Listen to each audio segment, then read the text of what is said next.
I've received some requests to do personalized greetings like birthdays and Christmas, and wondered how to respond to this, much like having to thank everyone.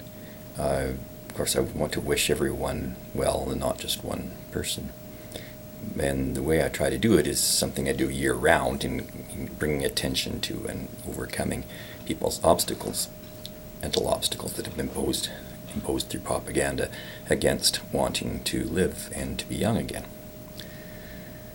This is a time of year when people ought to be thinking about these sorts of things. Of course, not that they shouldn't be doing it all year round, and I do work toward it happening all year round. I'm working on videos about it all the time. But the idea of Jesus is being born is in many ways as far away from his message as you can possibly get. Many of his messages have to do with more the opposite approach. The important things are, for instance, his death and his resurrection and his baptism rather than his birth. He talks about being born anew, or some Bibles will say born again, and about not knowing where you come from or where you're going. That's John 3:7-8. He talks about, or Hebrews talks about becoming a priest of Melchizedek, which means becoming without genealogy and without beginning and without end, which means that your birthday wouldn't be something you'd be terribly concerned with.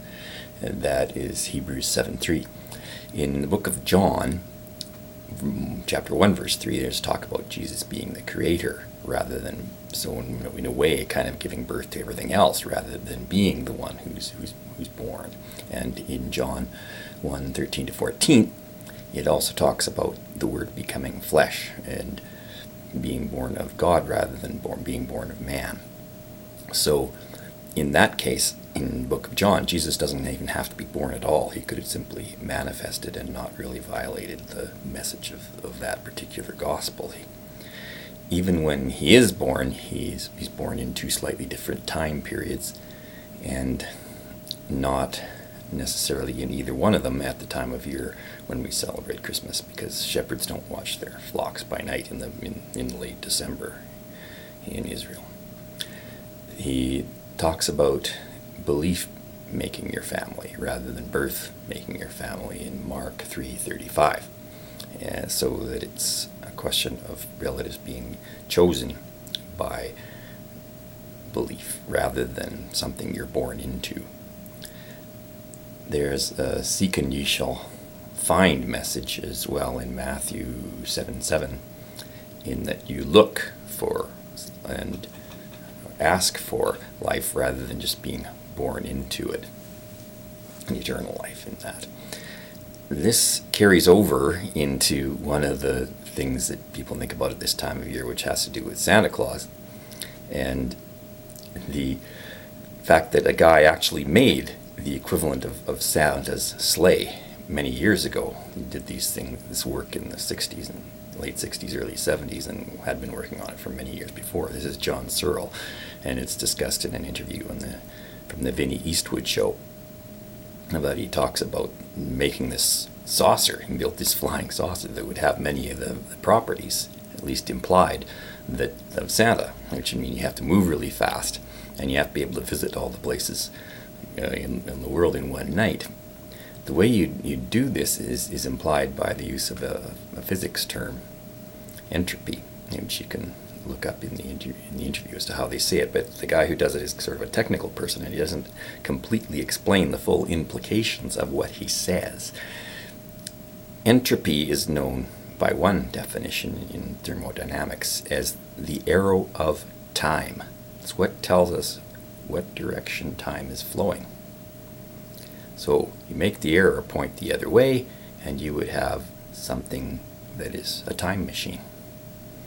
There are implications that this technology is around, has been around for quite a long time, and is on the threshold of being disclosed. But when there's also a link mentioned in the Searle interview that he said he made a generator of this type and it actually healed someone. So when you talk about reversing time and healing and so on, there's this link between spaceships and the technology associated with them and healing or reversing aging. And in this case, when you're dealing with these sorts of things, biblically at least, it seems to me that there is an implied set of rules. First, not overtly spoken of in Genesis, and then more overtly spoken of in Matthew 7:7. Adam and Eve are just told, don't do this. They aren't told about the other tree. The implied, perhaps, message of this is that you can't have a completely free will choice when you're just told, do this and live, or do this and die, because in that respect it becomes like a threat rather than a choice. So what is done is that the life choice is not overtly told. The people who presumably have this choice have to go out and find or ask about the opportunity for life on their own.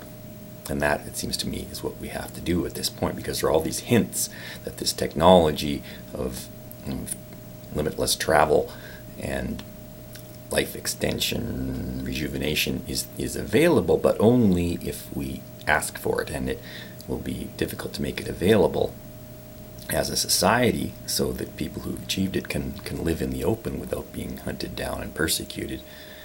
Only when we accept this as a society and enough people get together and ask and seek. So that's, I guess, my message for this time of year, as it is really all year round, I hope, and what I've been working toward all the time in my videos. And I guess rebirth, rejuvenation, all these things we think about at this time of year are going on continuously, and they should be going on continuously, worked toward all the time, and thought about all the time, and not just something you do on one day.